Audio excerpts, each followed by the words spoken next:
지금 이제 이번에 연준에서 경제를 어떻게든 이제 위기를 좀 돌파하기 위해서 양적 완화라든가 재정 정책을 막 쓰고 있단 말이죠. 달러 유동성이 막 늘어나고 있습니다. 전 세계적으로. 그러면서 다른 뭐 이머징 국가라든가 다른 국가들도 역시 이런 체제에서 살아남기 위해서는 수출이 잘 돼야 되고 그러기 위해서는 환율이 떨어져야 된다. 그래서 이런 것 때문에 막 문제가 될 수 있는 여지가 있다라는 이야기들이 지금 나오고 있거든요. 이거에 대해서는 어떻게 생각하시나요? 환율 전쟁에 대해서.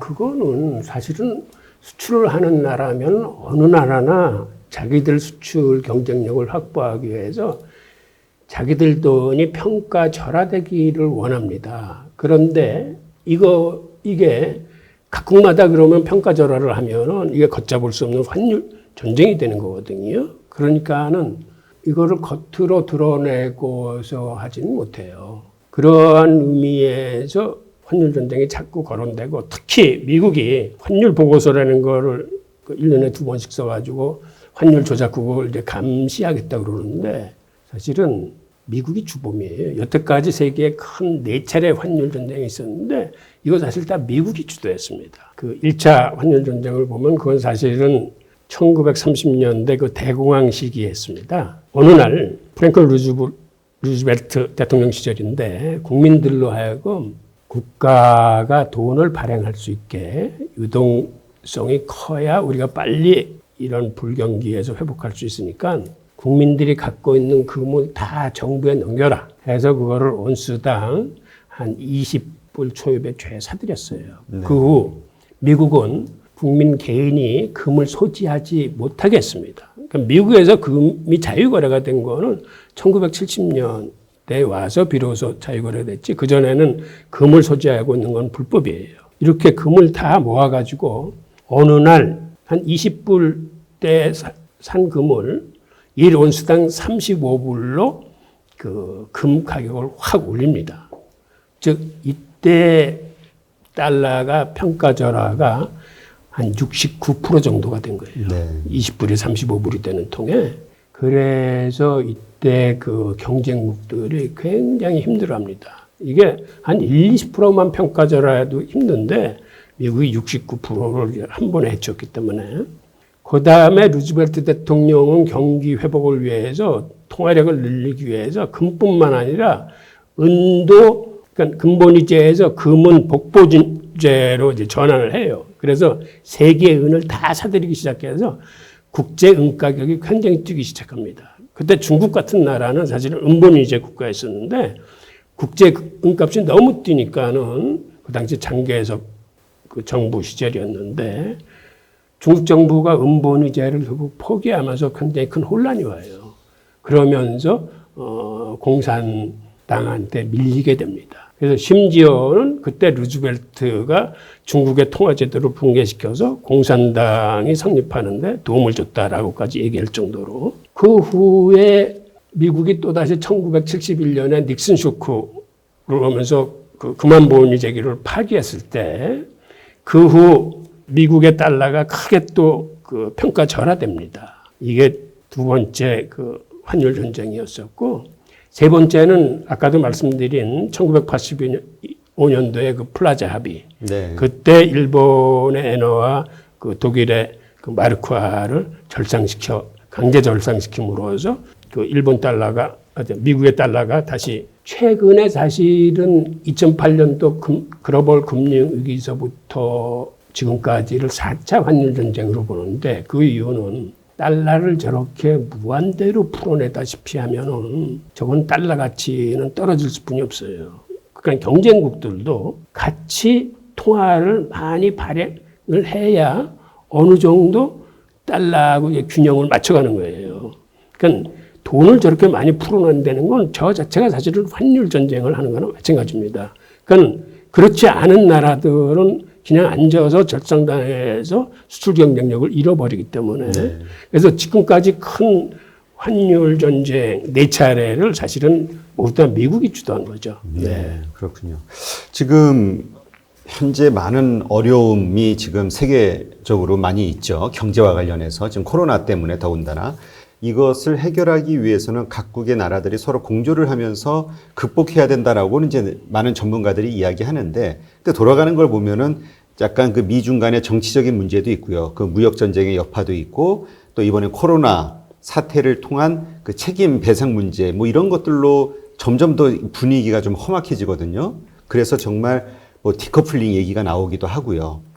이러한 상황에서 많은 사람들은 어떻게 나뉘냐면은 중국이 이번에 미국에 의해서 정말 나라가 찢겨질 정도로 옛날 구소련처럼 그런 어려운 상황으로 가지 않을까 뭐 이런 예상하시는 분도 있고, 이게 미국과 중국을 중심으로 하는 양대 세력으로 지구가 나라들이 둘로 나뉘어져서 뭐 이렇게 좀 긴장 관계에서 살지 않을까 이런 얘기 하시는 분도 있는데 어떻게 보시나요? 저는 사실은 지금은 미국뿐만 아니라 중국도 굉장히 힘든 상황입니다. 그래서 이 힘든 상황에서는 그렇게 쉽사리 극단적인 방법을 취하지는 못할 거예요.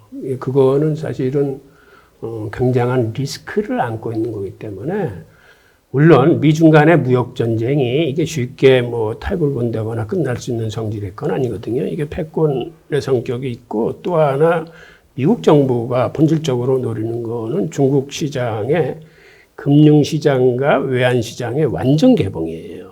그런데 이거를 완전 개봉을 하면은 중국 외환시장은 굉장히 힘들어질 겁니다. 그래서 쉽사리 풀리진 않을 거고, 그 다음에 이런 코로나19로 인해서 많은 부분이 바뀌긴 하겠지만, 그렇다고 이렇게 완전히 서로 어깃장 놓는 이런 행동 같은 거는 쉽게는 하지 못할 거예요. 그런데 만약 최악의 상태가 발생한다 그러면 네. 미국도 그렇게 마냥 우위에 있는 건 아니에요. 왜 그러냐면 제가 생각하는 최악의 사태라는 건 사실은 지금 중국이 물가가 굉장히 비싼 편입니다. 그리고 중국의 위안화가 사실은 고평가돼 있어요. 그거는 뭘 보면 아냐면 헤지펀드들이 홍콩 시장을 공격할 적에 사실은 평가 절하 쪽 위안화가 고평가돼서 평가 절하가 돼야 된다는 쪽으로 공격을 하는 거거든요. 네. 그런데 미국의 트럼프 입장에서는 위안화의 절상을 강력히 요구하고 있는 상황이니까 중국이 지금 이러지도 못하고 저러지도 못하는데, 중국은 사실 내심 자기네들이 수출을 살리고 내수를 살리려면 위안화를 평가 절하해야 됩니다. 그래야 수출이 늘어나고 그 내수가 살아나면서 고용 창출을 할 수 있는 거거든요. 그래서 정말 수출이게 되면 중국이 몇십 프로의 위안화 평가 절하를 단행할지 몰라요. 그런데 그거는 사실은 최악의 경우에 상정할 수 있는 거고, 그렇게 하면은 정말 미국하고는 그 건널 수 없는 강을 건너버리게 되는 거니까, 그렇지 않으면서 조율을 하는 쪽으로 갈 공산이 좀 더 크다고 봅니다. 네. 그러니까 중국발 그 환율 전쟁의 가능성은 있는 거네요. 그러니까 이 그 감정이, 왜냐면 이 경제적으로만 논리대로 보면은 교수님 말씀대로 서로가 살 수 있는 길을 택해야 되는데, 이게 정치적인 부분이 들어가게 되면은 감정이 섞이고 자존심이 걸리고 막 이렇게 되면은 악수를 두기도 하잖아요, 보통. 그래서 전쟁이 어리석은 결과가 나오는 건데, 물리적인 전쟁보다는 이 환율적인 이 전쟁, 이게 나올 수 있다라는 결론이 나오는 거잖아요. 그러면 정말 그 중국이 환율을 그렇게 내리는 게, 만약에 그런 어떤 시나리오가 발생이 된다면 미국에게 그것이 그만큼 아주 큰 타격이 되는 건가요? 타격이 되죠. 그게 미국의 지금 달러 인덱스라는 건 거기는 위안화가 들어가 있잖아요. 그거는 유로하고 엔화하고 파운드하고 이렇게 6개국인가 이렇게 해서 하는 건데, 그래서 달러 인덱스는 그러한 선진국을 대상으로 하는 거 있고, 그다음에 또 신흥개발국을 대상으로 하는 게 있는데, 사실은 중국이 그렇게 급격하게 평가 전환을 한다 그러면 우선 당장 우리부터 이제 문제가 생기는 이유가, 우리는 사실은 위안화에 연동돼 있어요, 거의. 네. 달러보다는. 그래서 중국이 평가 절하하면 우리도 같이 평가 절하를 하는 그 꼴이 되는 거고, 그게 안 된다 하더라도 경쟁국들은 수출을 하려면 같이 평가 절하를 해야 되는 거예요. 그러면 세계가 환율 전쟁이 아주 그 와중에 휩싸이게 되는 거고, 이거는 미국으로서도 그 반갑지 않은 게 그럼 미국이 무역 적자가 더 커질 뿐만 아니라 세계 시장에서 금융 시장이나 외환 시장이 크게 흔들리는 거기 때문에 미국은 사실은 밥벌이터가 금융 시장하고 외환 시장이에요. 그래서 그쪽에서 자기들이 그 금융 수익을 올려야 되는 건데 그 시장이 혼란에 쌓이게 되는 거죠. 그러니까 이게 우리가 절하가 된다라는 거는 예를 들어서 지금 우리가 1,200원이잖아요. 원화로 따지면 1,200원인데 이게 뭐 1,600원, 그렇죠. 2,000원 이렇게 간다는 얘기잖아요. 그렇죠, 그렇죠. 그러니까 예전 우리 금융위기 때처럼 그 수출하는 데 있어서 큰 어떤 그 우리 수출은 도움이 되는 거죠. 큰 이익이 나오는 거고. 그렇죠, 그렇죠. 그 대신 국내에 있던 투자자들, 외국 투자자들의 돈은 빠져나가겠고요. 근데 이렇게 절하가 예상되면 빠져나가는데 어느 날 일시적으로 확 해버리면은 가둬놓고 하면은 그거는 오히려 일단 빠져나가지 못하니까. 그렇죠. 손해를 보고 나가야 되는 거니까. 그 다음부터는 어떤 현상이 생기냐 하면 그렇게 한번 팍 빠진 돈은 이제는 절상대에서 강세로 갈 거라고 예상되기 때문에 오히려 해외 자본이 들어오는 경우가 많습니다. 그러면 중국이 그러한 어떤 조치를 어느 날 갑자기 그렇죠, 취해버리면 그렇죠. 우리가 보통 우리의 경험을 바탕으로 그동안 그 중국 내부에 있던 외국인의 돈이 빠져나갈 거라고 보통은 생각을 하는데 그게 아니라 오히려 이제는 올라갈 일밖에 없다. 기존에 있는 곳들은 지금 손해보고 나갈 수 없으니까 더 기다리고. 그렇죠. 그렇게 기습적으로 하면은 빠져나갈 시간을 안 주는 거죠. 예. 저 돈은 계속해서 더 약해질 거다라고 보이면은 빠져나갑니다. 네. 근데 어느 날 기습적으로 하게 되면 그냥 앉아서 당하는 거죠. 예. 네. 그러면 우리가 지금 이 경제적인 논리로 봐서는 서로가 살기 위해서라도 최악의 어떤 극단적인 상황은 하지 않을 것이다라고 보는 게 합리적이잖아요. 그렇죠. 미국과 중국이 말로는 죽일 듯이 싸우더라도 최악의 순간에서는 서로 손을 잡을 것이다. 이렇게 예상을 해야 되는데 만에 하나 그런 상황을 좀 더 빨리 땡기거나 긍정적인 어떤 공조가 협력이 이루어지는 그런 상황이 된다고 하면 조건이 어떤 게 있을까요? 예를 들면 미국이 원하는 금융시장 개방을 중국이 열어준다. 그러면 좋아지겠죠. 근데 과연 중국이 그럴 수 있을까요? 아니, 금융시장은 열어줄 거예요. 어느 정도. 근데 외환시장을 안 열어줘요. 지금 중국은 외환시장을 개방하지 않고 홍콩이라는 창구를 통해서 간접적으로 열어놓은 거거든요. 그러니까는 외환위기나 이런 거는 그 외환시장을 통해서 나기는 힘든 상황인데 이 외환시장마저 100% 개방하게 되면은 그 외에는 어떤 일이 벌어질지 몰라요. 그러니까 중국 입장에서는 절대 열 수 없는 카드라고 그래요. 저희는 일단 생각을 해야 되나요? 금융시장은 열 텐데 제가 보기엔 금융시장은 열 거예요. 근데 외환시장은 그렇게 쉽지 않습니다. 그러면 외환시장, 그러니까 미국 불만을 가지고 있는 미국과 어떤 유럽의 어떤 그 불만을 잠재우기 위한 중국이 쓸 수 있는 카드는 그거 말고는 없는 거잖아요. 외환시장 개방이라는 거 말고는. 그러면은 결국은 문제가 이렇게 쉽게 해결되지는 않겠는데요. 미국과 중국과 관계는 그 이해도 참 복합적이에요. 우선 그 패권에 관한 문제가 있고 또 하나는 그 달러에 대한 도전에 관한 문제가 있습니다. 사실은 제가 보기에 이번 무역전쟁의 시작은 중국이 상해 선물 거래소에서 그 원유를 위안화로 거래를 하고 난 다음에 사실은 무역전쟁이 시작됐거든요. 네. 그게 사실은 굉장히 미국을 자극시키는 거예요. 여태까지 원유와 달러에 대한 도전은 미국 정부가 용서하지 않았거든요. 그러니까 이라크의 후세인 같은 경우도 자기네가 원유를 유라로 팔겠다. 그리고 남부 유전 개발을 중국하고 하겠다. 이런 얘기를 하다가 미국한테 이제 당한 건데 지금 중국이 위안화로 석유를 거래하고 무역 거래에 위안화 비중을 높이고 하는 것들이 미국으로서는 굉장히 거슬리는 대목이죠. 근데 어떤 분들은 그런 얘기 하시더라고요. 그러니까 중국이 원유의 최대 소비국이잖아요. 그러니까 이제 관계가 안 좋아지면 야, 우리가 고객인데 우리 돈으로 받아. 이렇게 얘기하면 판매하는 그 산유국들도 어쩔 수 없이 위안화를 그 거래 대금으로 바꿀 수밖에 없을 것이다. 차후에는. 가능성이 있죠. 가능성이 있죠.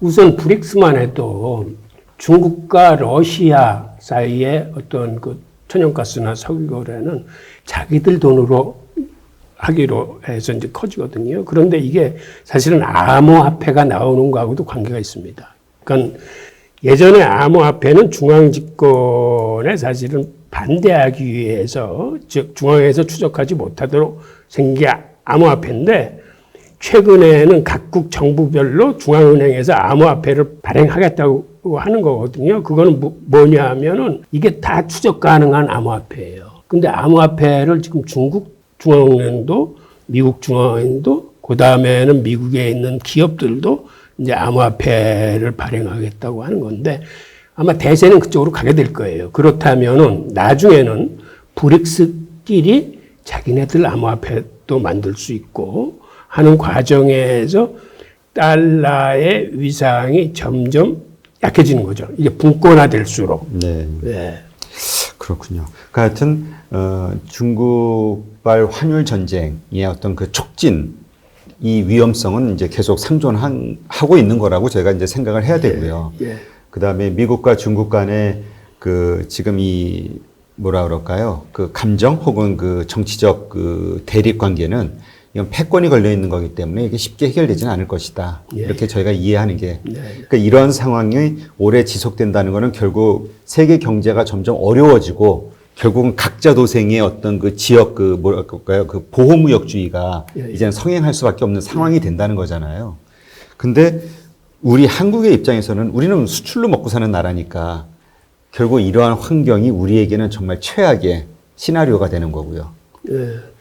그런데 그게 아마 그 양쪽으로 그 양면화될 거예요. 지금 이런 코로나19를 당해가지고 그 제조업이라는 게 옛날에는 인건비가 싼 나라로 몰아줘서 예를 들어서 중국 같은 경우가 이제 세계의 제조 공장이 됐는데 이제는 이런 상황을 놓고 보니까 급한 경우에 자기 나라가 마스크 하나, 인공호흡기 하나 제대로 구비할 수 없게 되니까 생존에 필요한 것들은 이제는 스스로 제조를 해야 되겠구나 해서 이거는 이제 다시 로컬리제이션으로 갈 가능성이 큽니다. 그래서 제조업에 대한 재평가가 이루어지고 자기네가 국가를 운영하는데 꼭 필요한 것들은 이제 다시 그 돈이 들더라도 비교위에 의하지 않고 이제 끌어들이면서 또 하나는 옛날 1929년 때도 미국이 급하니까 보호무역주의를 내세웠는데 그때 사실은 피해가 굉장히 컸어요. 세계 무역이 거의 60%가 축소되면서 굉장히 그 모든 나라들이 고생을 하고 그 대공황의 시기가 굉장히 길었습니다. 네. 그래서 이 보호무역에 대한 폐해는 사실은 세계 각국이 다 알아요. 그래서 이게 지나치게 보호무역 쪽으로 가면 안 된다는 거를 알면서도 지금 이제 미국과 중국 간의 이런 그 무역 전쟁이 시작되면서 이런 보호무역 그 기조들이 생겨나고 있는데 그래도 이거는 어떻게 해서든지 큰 대세를 잊어버리지는 않을 겁니다. 이게 더 보호무역 쪽으로 가면은 세계 경제가 같이 동반 추락하기 때문에 그렇게는 가지 않을 거라고 생각해요. 우리 한국의 입장에서는 그러면은 보호무역주의, 그러니까 전 세계적으로 이렇게 유행하는 그런 상황에서 어떤 생존 전략 같은 거를 뭐 고민할 필요는 없을 수도 있겠네요. 지금 상황에서. 그런데 그것도 이제 단언하기는 힘든데, 그러니까 아까 제가 양면성이 있다고 그랬잖아요. 각국이 이제 필요한 부분은 다시 제조업으로 갈 겁니다. 그러니까 옛날처럼 이렇게 어느 한쪽으로 이렇게 쫙 흘러가는 게 아니라 이게 이제 양면화되는 거죠. 그러면서 큰 틀에서는 자유무역 기조를 견지를 하면서 그 뭐라고 그럴까요? 그러니까 판이 가치 기준이 이제 조금 틀려지는 거죠.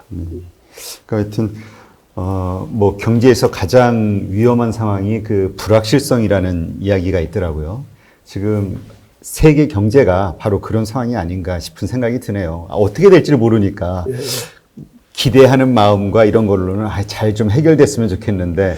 근데 사실은 불확실성 말씀하셨으니까 더블딥에 관해서 더블딥이 온다면은 사실은 회사채 CLO에서 오는 거거든요. 네. 그러니까 그쪽만 눈여겨보면은 더블딥이 안 올 수도 있어요. 그러니까 최악의 세계 경제가 몰락하는 최악의 시나리오는 이제 시에로의 그 부도인데 이제 그것만 우리가 지켜보면 된다. 예. 근데 시에로라는 게 미국에서만 터지는 게 아니라 이게 사실은 중국 기업 부채에서 터질지 아니면은 그 이탈리아 재정 정책에서 그때 또한 변수로 나올지 이게 모르는 거예요. 그러니까 각국의 기업 부채 그 돌아가는 사항을 같이 이렇게 눈여겨볼 필요가 있어요. 그러면 우리가 보통 그 뉴욕에서 거래되고 있는 그 시에로 그 파생 상품에 대해서는 그 이해하는 게 그냥 미국 회사들만 담겨 있는 게 아니라 세계 곳곳의 회사들의 채권이 거기에 다 담겨 있는 건가요? 아, 그런 요소도 있고 미국에서 CLO를 통해서 그 대출 자금을 많이 만들었는데 그간 미국 금리가 싸다 보니까 중국 기업들이 그 조달한 부채 중에 상당 부분이 그 달러 표시 채권인 경우도 많아요. 그러니까 그런 거는 CLO하고 관계가 돼 있는 거죠. 그렇군요. 그러니까 하여튼 기업체 시장을 우리가 이제 주의 깊이 보는 거, 오히려 미중 간의 어떤 그런 국가 간의 큰 아젠다보다 오히려 그 기업체 시장의 어떤 그 위험성이 지금은 그렇습니다. 더 크다는 지금 거. 예, 이런 것만 보면서 우리가 세계 경제 흐름을 읽어 나가는 게 필요하겠네요. 네, 오늘도 이렇게 그 유대인의 경제서부터 시작해가지고 세계 경제 흐름을 이렇게 쉽게 이해할 수 있도록 이렇게 도와주셔서 정말 감사합니다. 네, 고맙습니다. 네, 고맙습니다.